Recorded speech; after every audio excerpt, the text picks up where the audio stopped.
Okay. Awesome. All right. So now it's recording. Hooray!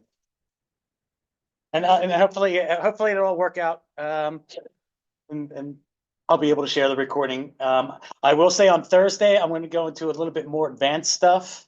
That is going to be scheduled for 2:30 in the same room. And then on Friday at 10 a.m. we have our photography instructor, Eric D'Amatos. He's going to be talking a lot more about visuals. I'm going to mention them briefly both in this and my next lecture because they're a really important aspect. But if you want a real artistic flair on it, I highly recommend going to that one. Let me do one last little quick. I gotta get myself my notes. There we go. Oh, I gotta change display settings. Give me a second. Hooray. Display settings. Yes, we can. My office is right next to his. So,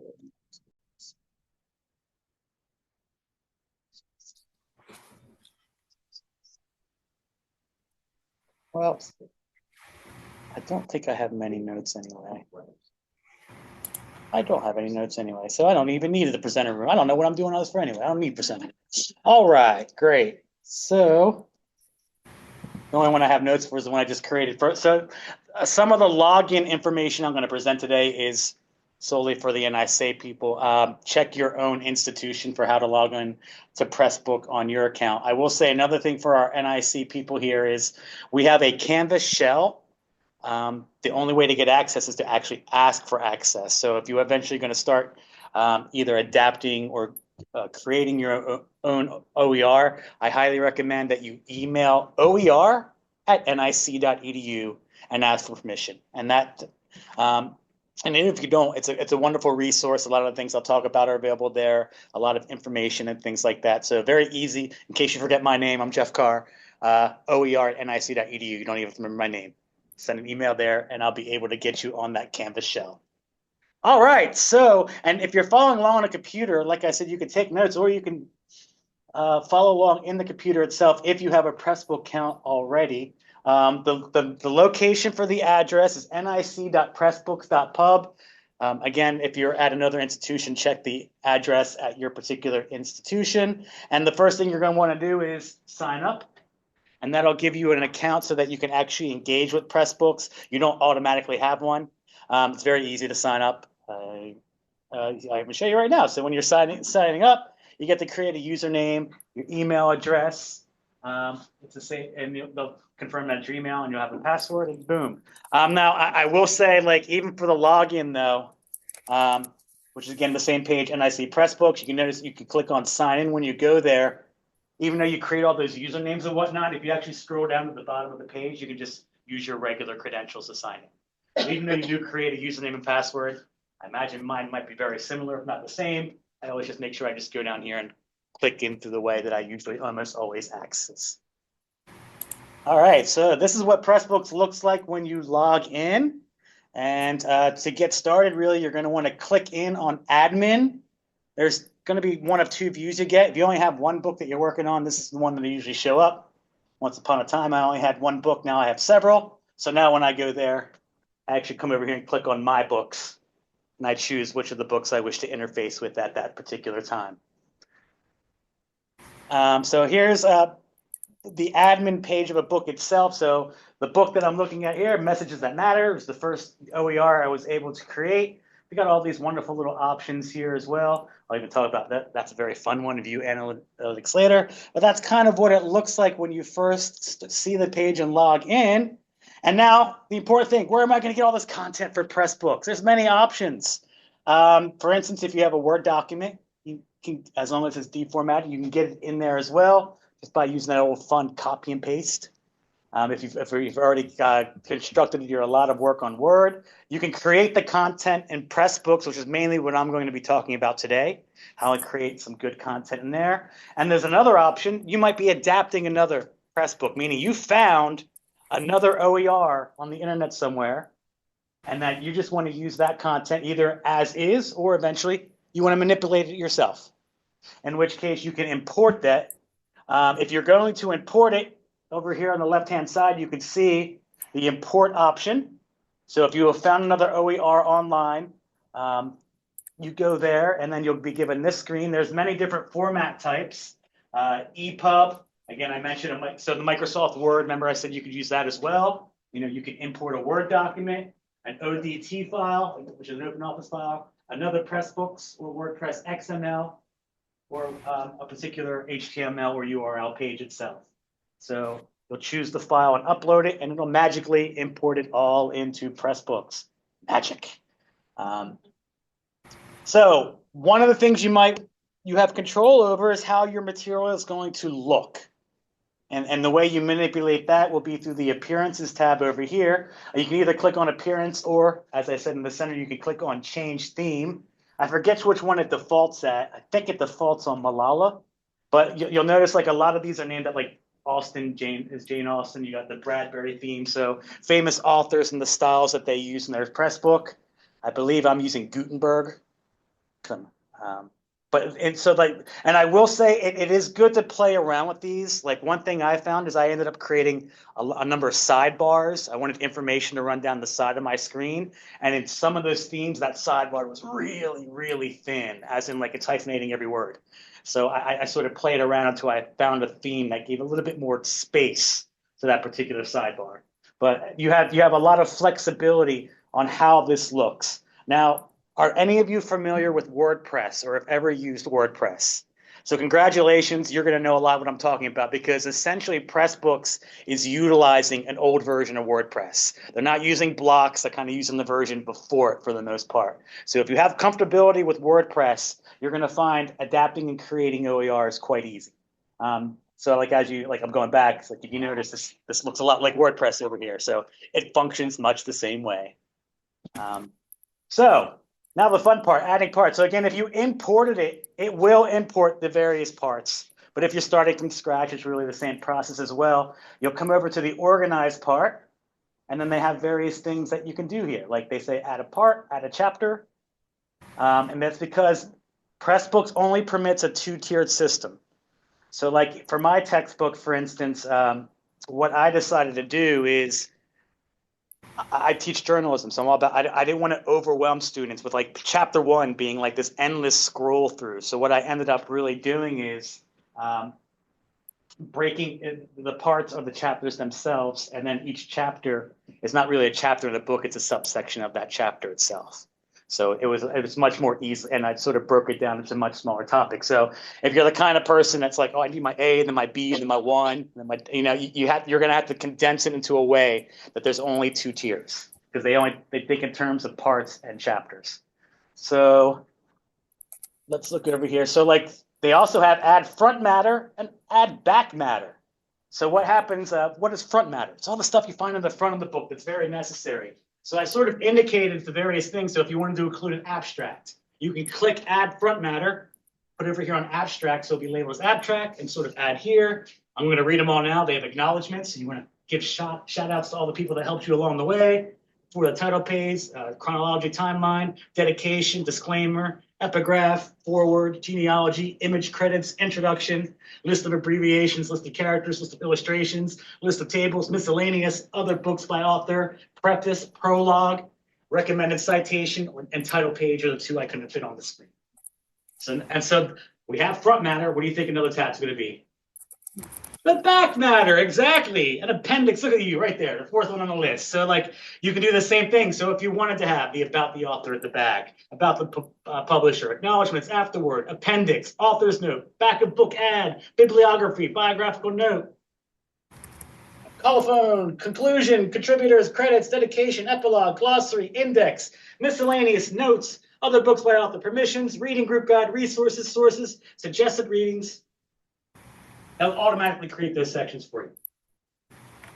So so looking back over here again in organization, they had add front matter, add back matter. That's how you access those various features. Now, the rest of the book. Geoff, when you say it'll automatically create it for you, if I click index, it will automatically index everything that I already have in the book. No, that's a very good question. I used to have this in this one. Indexing is going to be in the advanced discussion I have. You still have to create the index, but like if I clicked on about the author and I wrote a thing about myself, it's automatically going to put that at the back of the book. So when I say automatic, so like in here, again, when I create the abstract, it's already automatically going to put it in the beginning. And like if you have multiple front matter or multiple back matter, you can like switch the order that you want it in. I think it defaults in the order that you create it, but if you want to sort of manipulate it around. So when I say automatic, it's going to automatically put it in the place of the book where it's most relevant. So same question, but like in the front, is there a table of contents button? Will it automatically create that in format, or do I have to format that too? Make table of contents is one of the ones that they have, so that might be something that you have to create. Yes.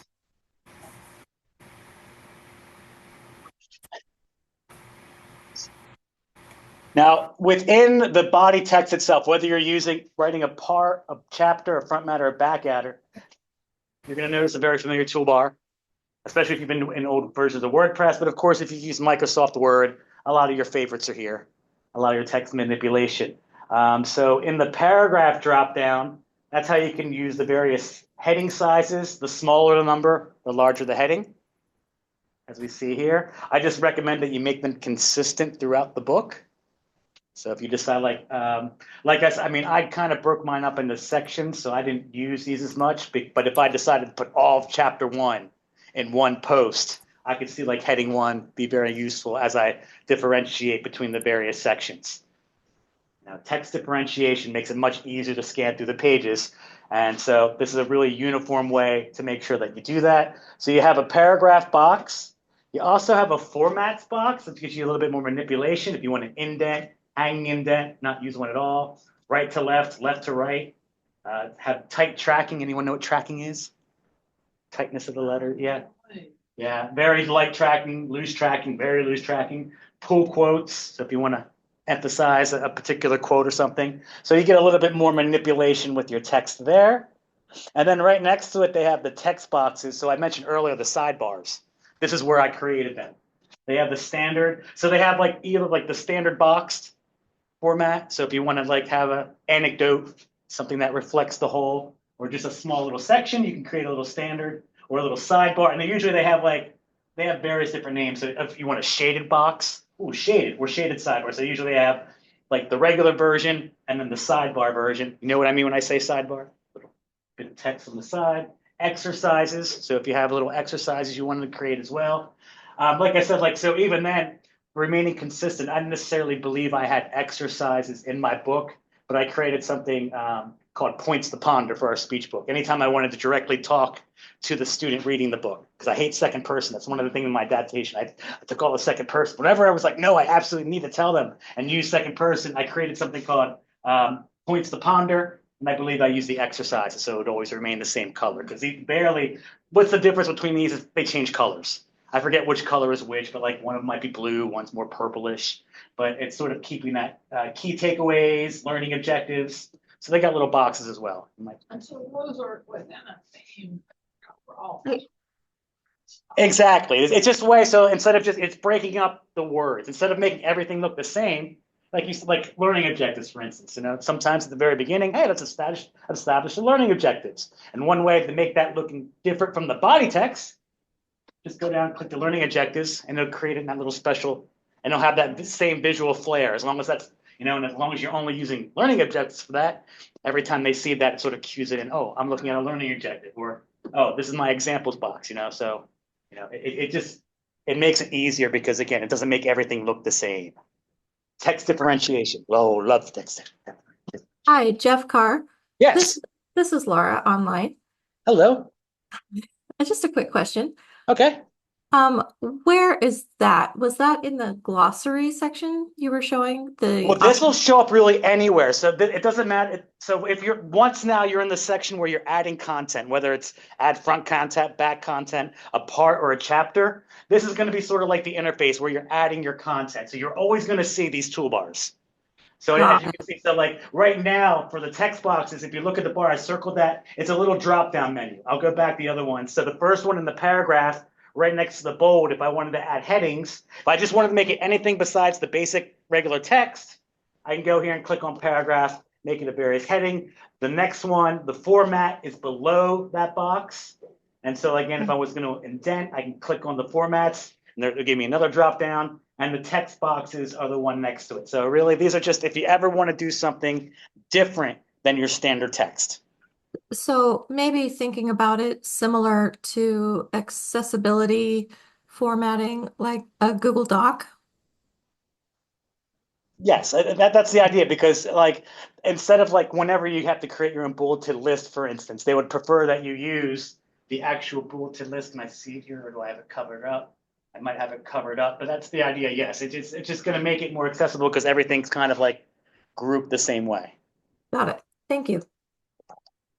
All right. So again, I mentioned there's a whole session we're doing on adding images on Friday, but I'm not going to completely ignore the subject because it's very important. Because if you don't have visualizations in your book, it might be harder to engage your students. So the one thing about OER is they're open educational resources. If you want to keep them that way, you have to make sure you're using photographs that you have the rights to use. So I'm going to tell you about two wonderful sources. There are many more out there. I don't want to say these are the only two. But these are two I found quite useful. Like, how many people have been to Wikipedia before? Yeah, it's okay. I'm not here to judge you. But essentially, you know, do you think Wikipedia wants to get sued for copyright infringement? No, they do not. So what they do is they store their images on Wikimedia Commons. So I'm going to go visit that site. So let's, for instance, I'll pick an example. I always go to, I love the band Sonic Youth. Let's say I was going to write something about them. Oh man, I love that photo of Sonic Youth. All right, so what I'm going to do now, I'll view details of the picture, and what you're looking for is the licensing information. So down here, licensing. All right, it's Creative Commons. Hooray, Creative Commons is our friend. And they're going to tell us like exactly how we can use it. So I am free to share, which means I can copy, distribute, or transmit the work. I can remix it, so I can add googly eyes to it. Do whatever I want to it. Hooray! The only thing is, under the following conditions, here are the rules. Attribution. Give appropriate credit. Provide a link to the license and indicate if changes are made. So if I do add the googly eyes, I'm going to have to make that noted somewhere in the attribution. You may do so in any reasonable manner, but not in a way to suggest that the licensor endorses you or your use. And share alike. If you remix, transform, or build upon the material, you must distribute your contributors under the same license. So meaning, if I change that picture, I can't make it now, like I can't commercially make money off it. I have to use the same license that they're using, in a sense. So again, I find out, here's the user right here. And I'm going to say with the online and another tool that I'm going to focus on. Like, so whenever using Wikimedia, there's also this very fantastic tool. I'm not in Google, so it's probably not going to, I'll go to Google real quick. Wikimedia. They're using the same license and with a media, like a link to you or your book. Sorry, the question again? So if you say take the image, you're using the same license, you change it a little bit, and then you have to share that licensing. Do they link to your book? Not automatically, no. So, but you're just pretty much telling people, hey, this is where I got it. So actually I'm going to show you another wonderful tool. So like, I'm going back to that picture. Say I really like this picture. All right, I really like this picture. Hooray. Go back to the picture. Oh. All right, I want to use that picture. All right, so here's the picture. I'm going to copy where it's at. There's I just did a Google search on Wikimedia Attribution Generator. And this is amazing. This is an amazing site. So what I'm going to do is I'm going to pop in that address. And okay, here we go. And then they're going to ask me some questions. Hey, how do you want to use it? In a context where you can't hyperlink? Well, I'm going to have it online. So I'll click here. Collection. How do you want to publish the image? Am I going to combine it with other works? Like, am I going to add, am I going to create like a photo collage with it? Or am I just going to use it as it is? I'm going to use it as it is. Adaptation. And I'm not going to modify it, no. And boom, there's my attribution right there. There's my photo credit, cut and paste. And what it's doing, it's linking to the creator, it's linking to the photo itself, and it's linking to the license. Remember, that was one of the things, links to the license. So a wonderful little tool. And this works for any photo on Wikimedia Commons. Now, of course, they're not the only place they get photos, but what I find with Wikimedia Commons, just like Wikimedia, it's good for historical photos, things from the past. So what I'm going to say is, I didn't necessarily, for my public speaking book, Wikimedia Commons wasn't necessarily as useful. I mean, I was able to find people giving speeches, when I'm looking for more esoteric things, that's where my other source comes in, which is Pixabay.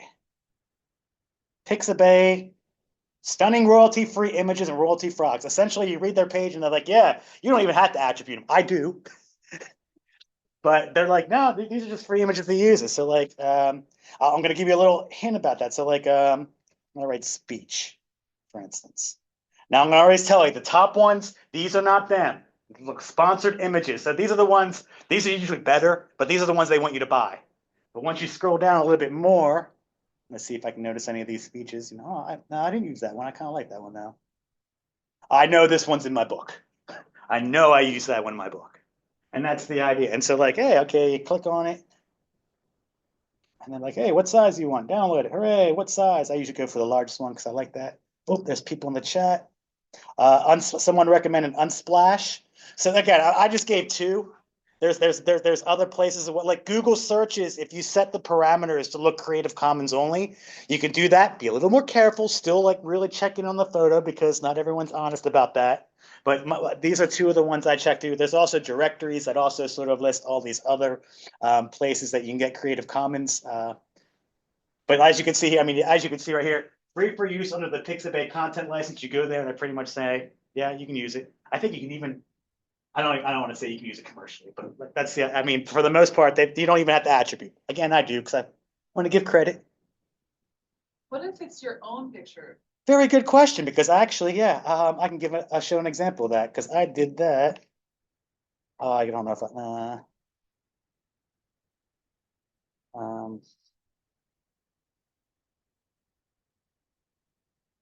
but I actually added a picture to mine. You get to you get to choose which license you use. So let me see. I think it's in my book chapter. Books. Books.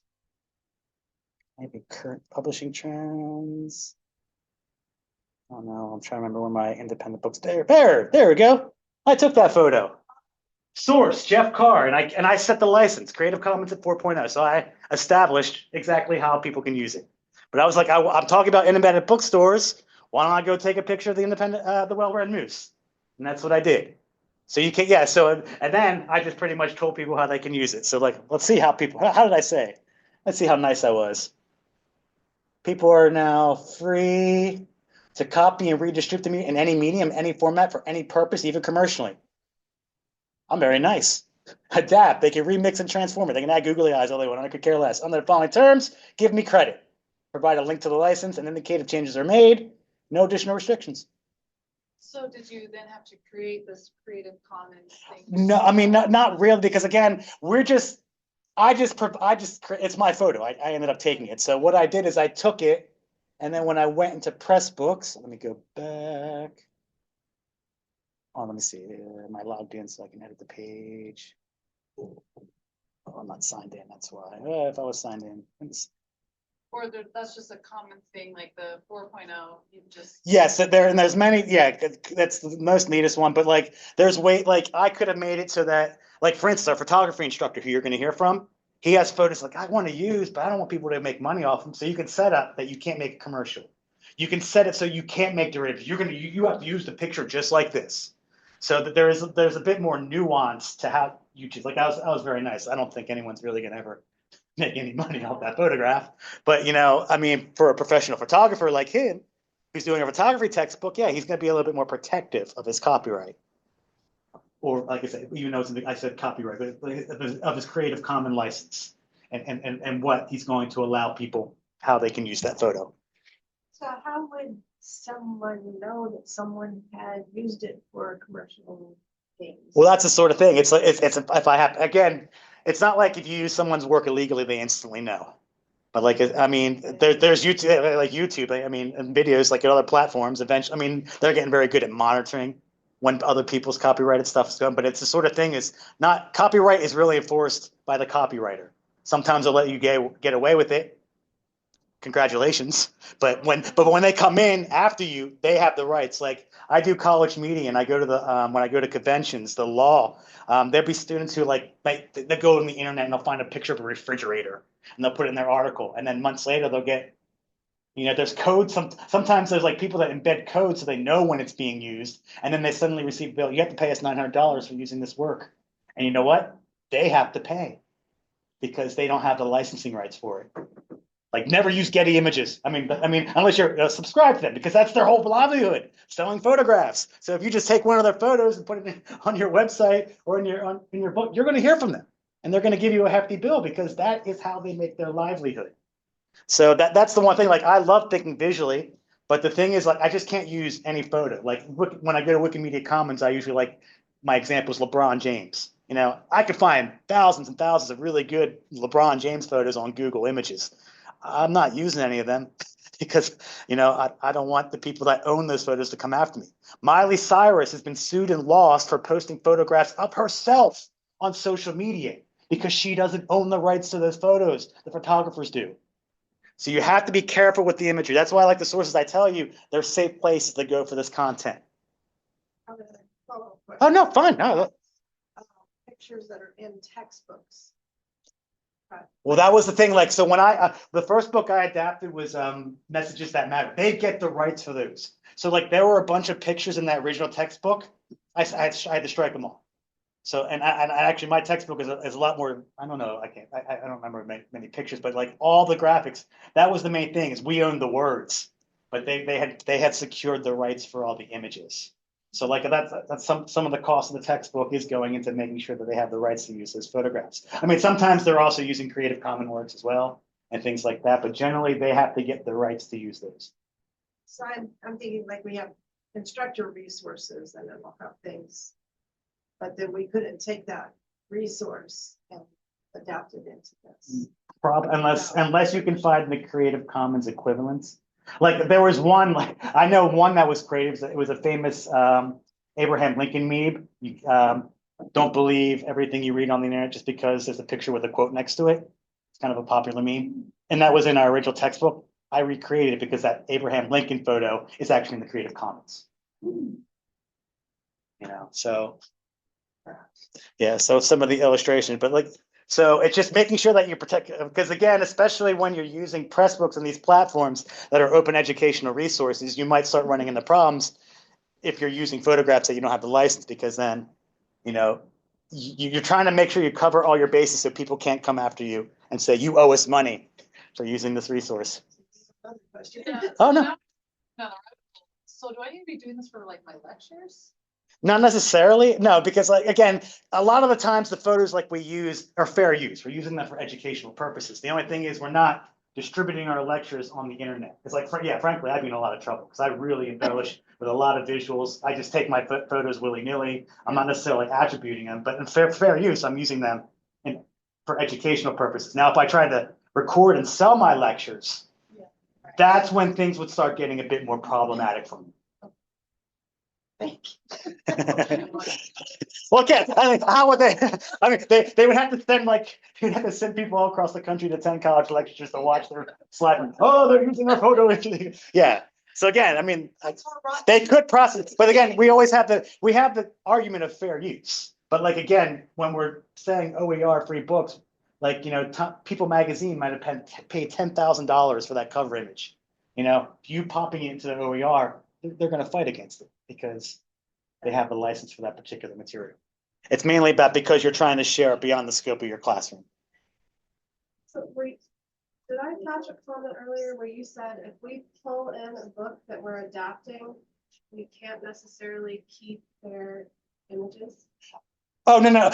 Okay, it's very good. I was talking specifically. See, essentially, the book I adapted, we had the second edition was available in the bookstore as a hard copy, but it cost like $39. So it did not qualify for a low cost resource. So I was hired to convert it to an OER.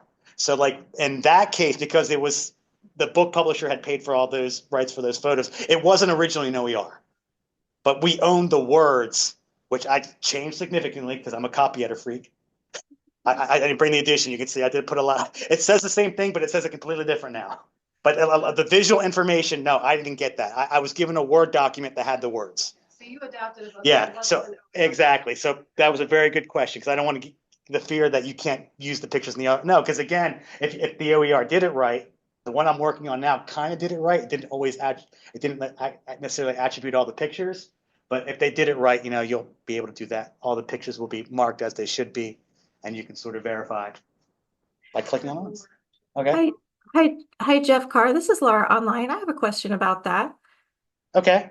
When you adopt an OER and you're giving credit to the original author, but you're adapting it and adopting it with and editing it, which I'm doing currently with the book.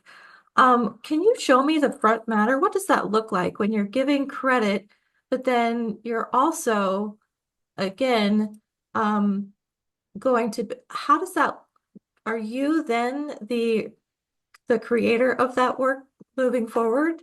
How does the Well, like I said, one yeah, thing when you're adapting book is like I'm mentioning pictures are labeled with attribution, books as well. So like right now you see the title of the screen of the book that I'm currently doing, and you might notice like you see that $ with a slash through it. That's yeah, saying like you're not allowed. I can never try to sell my OER. So like there's a license for this as well that says yeah you can adapt and whatnot. And if we go through the book, for instance, like this is kind of an interesting case. The note about in there is sort of giving the history because this came from some of the old one. This adaptation had been altered and updated to 2016 text. So I kind of indicated some of the work I did. I mean, I went to such an extreme. I mentioned earlier, I changed a lot of that public speaking book. I did the same to this, really. I took a lot of material I thought was obsolete. There's certain ways I like things to read. I hate the passive voice. So anytime I can get rid of the passive voice, I did it to such an extent in my back matter, I put the source edition. Now, I mean that's an extreme case. I'm not saying that's very common, but I wanted to indicate. If you want to see what changes I made, you can compare and contrast now, and you're hopefully, and mainly because I did it because you're supposed to be so amazed by all the changes I made, with all the hyperlinks I added and all the visuals. But like even like this is a really weird case as well because I've eventually found out that the original in this particular edition, as you can see here, both the authors did not receive attribution.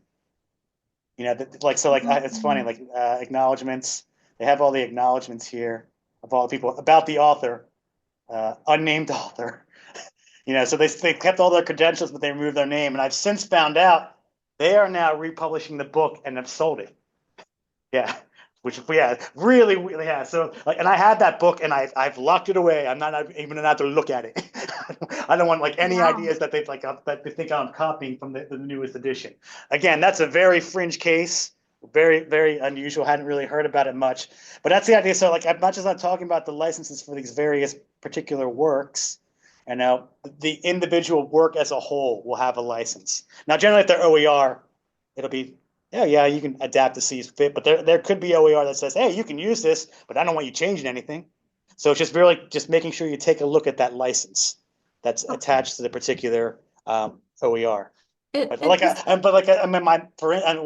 along those lines, like really, I created that public speaking textbook, and then our previous OER coordinator actually like copied parts of it and added some things to it. And I'm not like, how dare you? No, it's like that's the whole point of OER. It's like share, and then whatever you like, keep teaching it on, and things that you want to amend.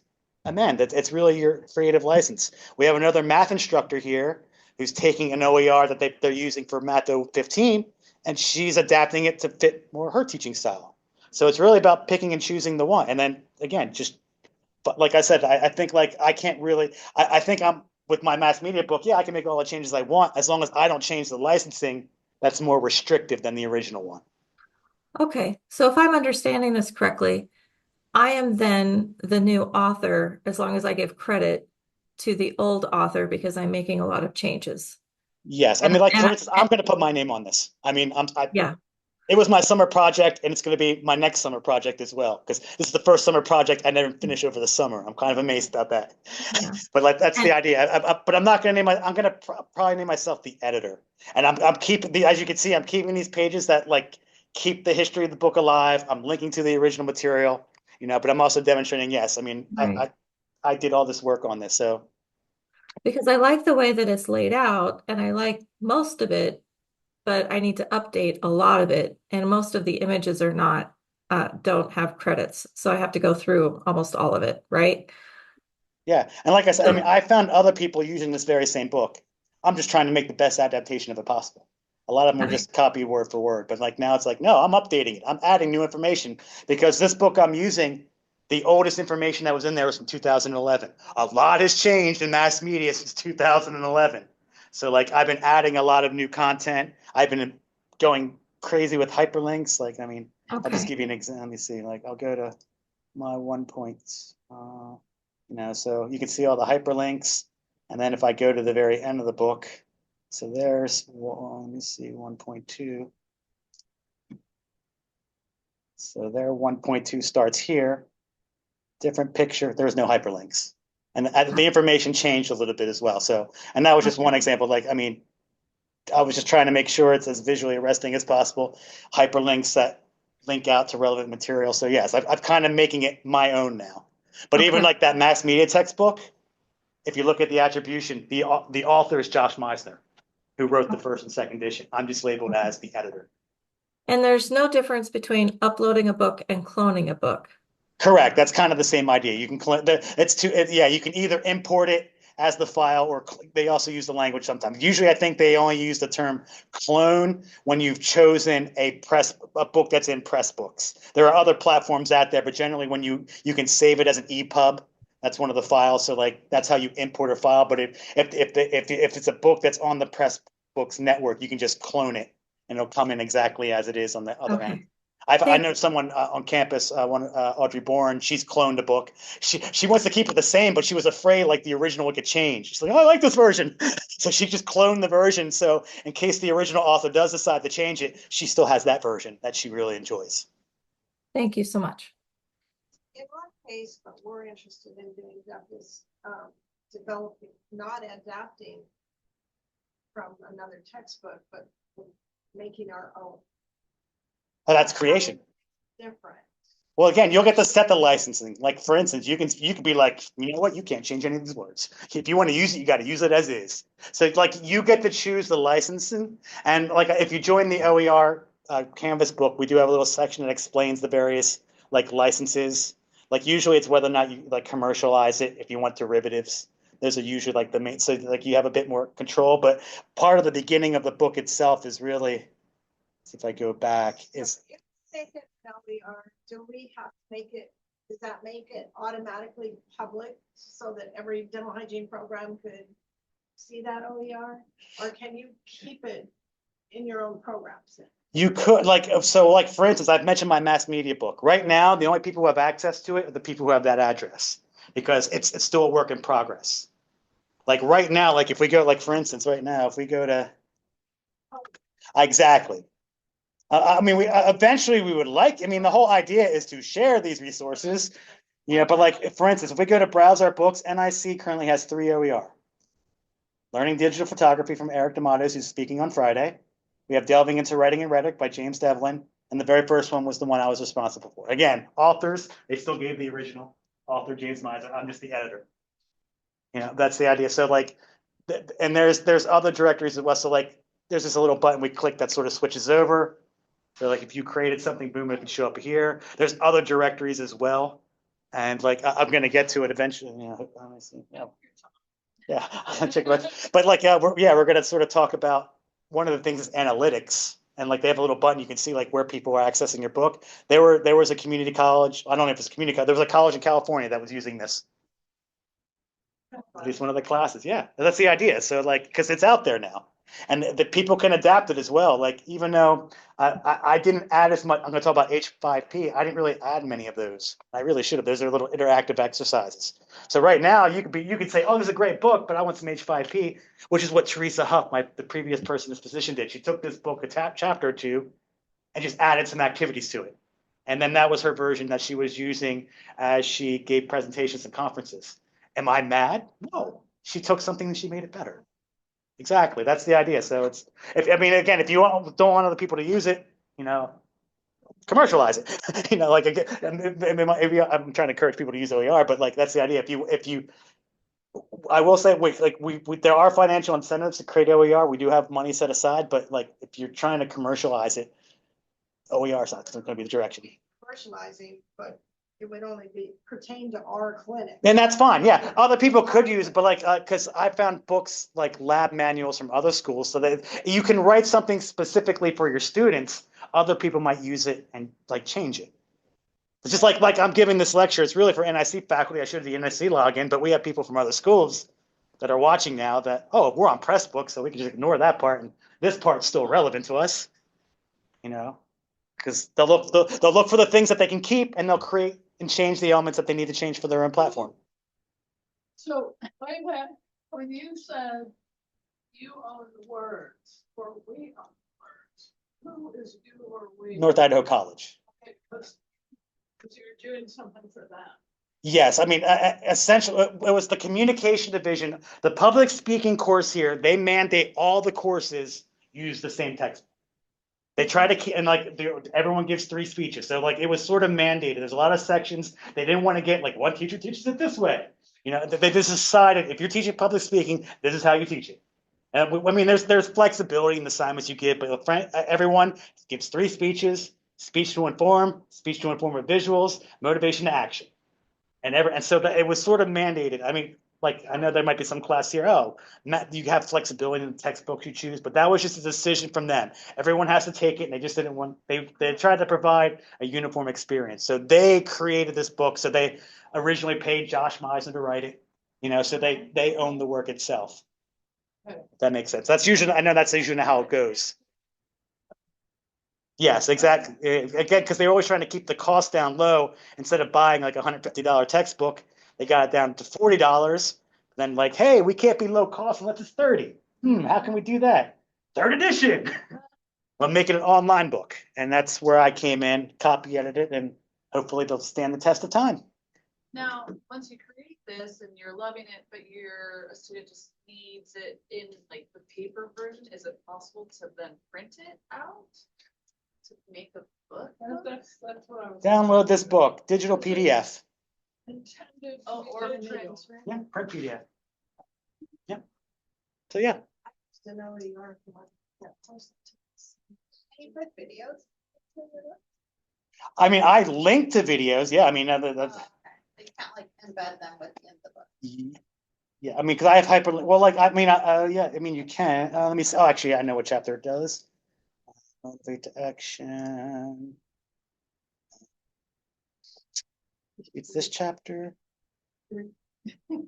Oh, There is a chapter. You can embed videos in there so that the YouTube video is in there. Okay. Yes.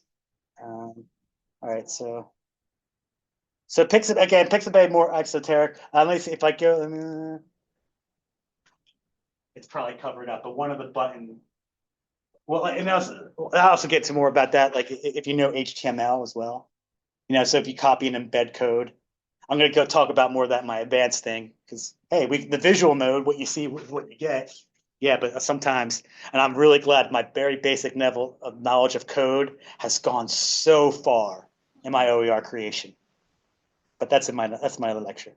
So like I was talking about interactive activities, they're called H5P. These are also open source tools. I'm going to show you some various ones now. A little bit trickier to use in a sense, but what you do is you go down to plugins, and then you sort of like enact the you can see the activate button. You got to tell it that it's okay because you have to give them permission, essentially. Once you activate it, you have to, again, you consent like, hey, these are all various like resources. You just got to give consent. So if you're nervous about that, you can do more research. They're all people like us. They're educators that are just trying to share their resources.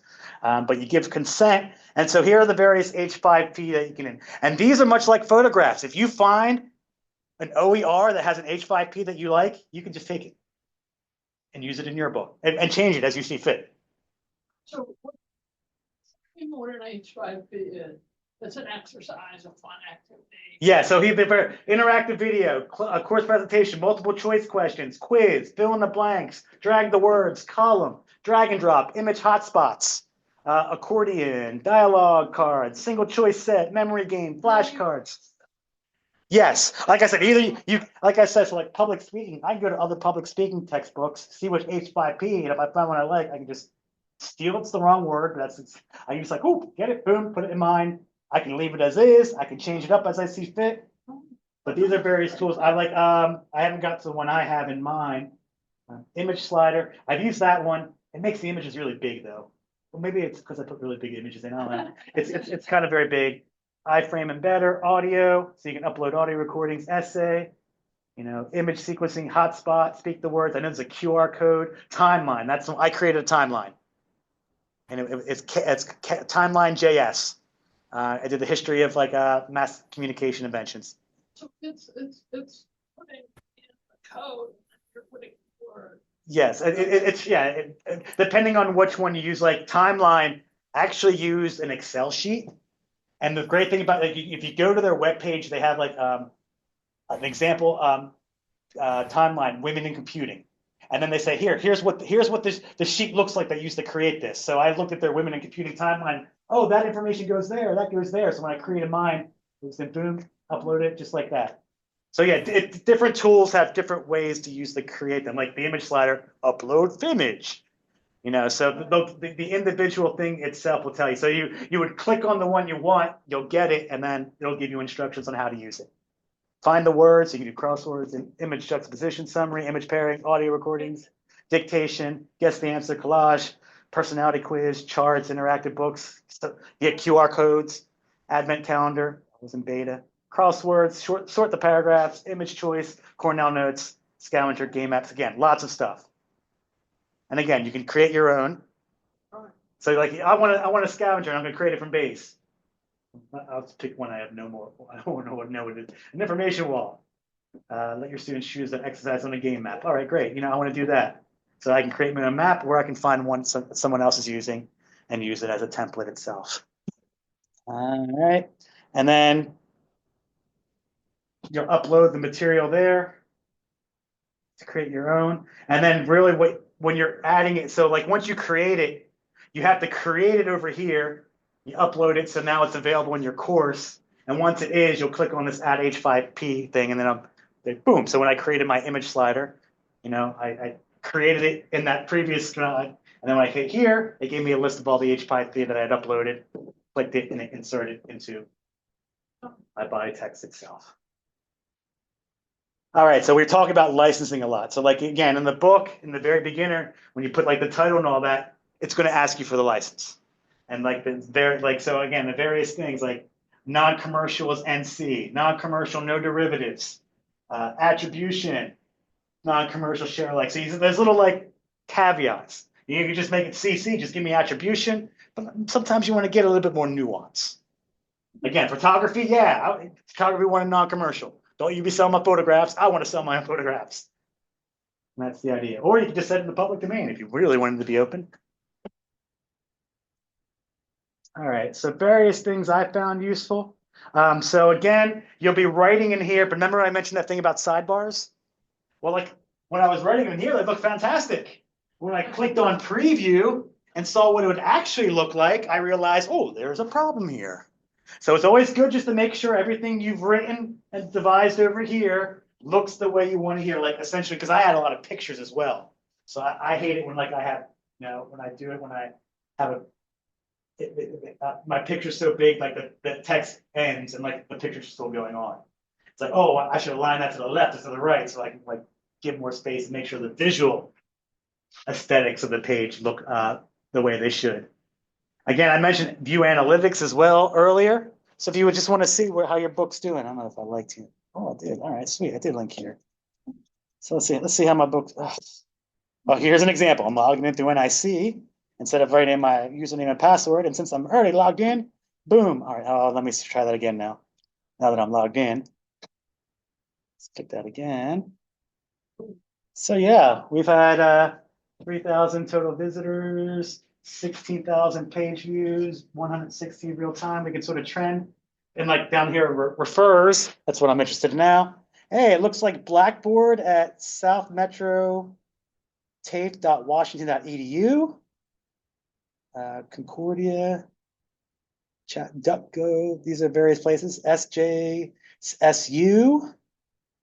so there's people around the world. Right now, people are really loving that cover. Lots of page. That's the idea. You can get in there and say, hey, are people actually reading my book?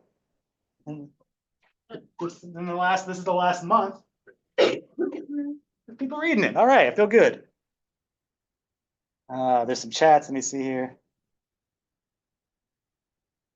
Canvas doesn't host H5P, correct? You can host them in a Pressbook, but it won't pass any grade or completion. Yeah, so very good point. You can't like make graded material in your H5. It's more like just interactive for the sake of, hey, do you get this concept? But you can't like link it to your Canvas to get grades. Very good point, Ryan. ISU Canvas has a different thing, atomic assessments that works very similarly. Ryan was answering a question previous. Thanks for assisting in the chat, Ryan. Sorry about that, Geoff. All right, perfect. All right, let's go back to the slideshow. Things I found useful as well. And again, this is a very quick lecture, I know. Support resources. You'll notice at the bottom of your main page, hey, getting started. That's kind of what this did. Just getting a little familiar with Pressbooks. They have a user's guide that's very user-friendly, trying to talk you through some of the concepts. I'm going to go more into like coding indexes. I mentioned that earlier. I did create an index because that's very useful. A little work involved, but a wonderful external resource. Community forums. I don't know if you know anything about WordPress, but like there's an active community around it. So when you ask a question on their community, someone responds. So if you had an issue, there might be people talking about it there. So you can talk about your Pressbooks related information there. And there's also webinars. If you want to watch some videos on very specific topics dealing with Pressbooks, hey, go ahead and watch a video. All right. You are a fantastic audience. Asked a lot of useful questions. Are there any more? So I wonder, there's a collaboration that's supposed to say for like worldwide. And are these guys leaders? You know, it seems really useful. And my question is, are they, I mean, now that this is available, to what extent do we feel excited about this versus the teachers now are creating, are taking on publishing as well as teaching? I'm just curious, you know. It's to me, it really depends on the motivation of the instructor itself. Right. Because like I saw it as, wow, unbelievable stuff that is now available to use. And then if you're want to be an author or if you want to, you know, truly adapt it, you know, you're doing it because you are an awesome human being. Yeah, right? The cost of textbooks is rather high. So like, again, looking at it from a standpoint, like sometimes you might be altruistic, as you said, but sometimes it might be self-survival. Because like if there's two people teaching the same section of the class, one of them's using OER and is marked as low cost, and the other one isn't, which class do you think the students are more likely to flock to? The OER one, most likely. I mean, if cost is the concern of theirs. So some people might be motivated, like, oh, I need to get the students in here because they would rather have the low-cost educational resources. Now, some of the challenge is finding appropriate resources. Because again, like I was very fortunate in the books that I adapted. One was one that was written here, and as much as I had like issues with the copywriting, the message was fine.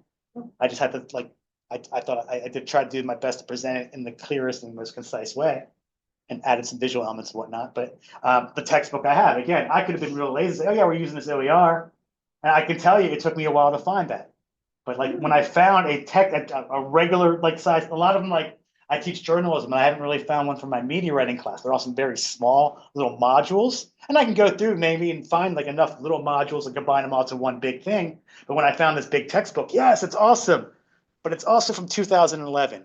So I could have just, left it at that. I've seen other instructors on Canvas who are doing that. I don't know how much they're engaging with their textbook, like in their class setting, but they're still using this old version. Whereas I'm like, no, let's get rid of the stuff that's no longer relevant. Like I said, it was my summer project last year. I was kind of disappointed I didn't finish, but that was what I did a lot of time last summer, was getting this textbook ready for my students. I kept saying I was going to update it as we're teaching the class, but yeah, I haven't had time for that. It's just sort of like, yeah, because it does. If you have a standard to yourself, I want to make this as perfect as possible, then yes, sometimes there's going to be time involvement. Unless you just happen to find that resource that's perfect. So like one good thing, like we have monthly OER meetings the last Thursday of the month. One of the things I do during this meeting is like, hey, here's some of the new OER that are out there. And Like sometimes they're very hyper specific in topics that we don't necessarily cover here, but occasionally we will get like general, I think like just last month, there was a general like chemistry lab book. That might have been a useful starting point for our chemistry faculty here. So it's like mainly I didn't touch on some of the resources that are available, but there are directories where you can look for like, either like you can look for other OER or like directories that tell you of all the places you can look for OER. So it's really about like finding the OER that if you're not going to create it yourself, which is another endeavor. Again, then you can ask yourself, do I want to like create a textbook and try to sell it, or do I want to like get a little bit of money from NIC, create it, and then make it this free resource that's available to communities across the world. But I think it's a really good system, really, and it's really I'm sort of guided by trying to help reduce the cost for students to like learn education. Different motivations. Obviously, people who teach love the game of education. And so this is a huge resource. And like I said, I mean, you can make it up to like $3,000 doing it. But it depends. We have 4 levels. Like if you're already like curating, so if you're already like using like handouts, things that like are low cost, but like you couldn't like put on a website and sell because they were like published articles from other places. That's sort of like curating. And then you can adapt. And then really depending on the level of adaptation, like some people adapt, they just take the work as is and adapt it. They're going to make less money than say me, who adapted the textbook. And so you would communicate with your OER coordinator like to the extent, and like the more work and effort that you put into it, the more money you'll get. Oh, I didn't even know what would make money. I'm thinking about how if it's a work in progress, you could invite your students once you have your class to say, hey, this is something, if you find something, bring it in, let's do that next time.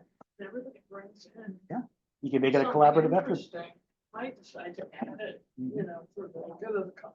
Yeah, because like I said, I mean, we saw Eric D'Amatos, he had his book published last semester. He was working on it, so it wasn't in the directory. And like right now, my mass media is not in the directory. It's sort of a work in progress. Chapters 1 through 4 are great.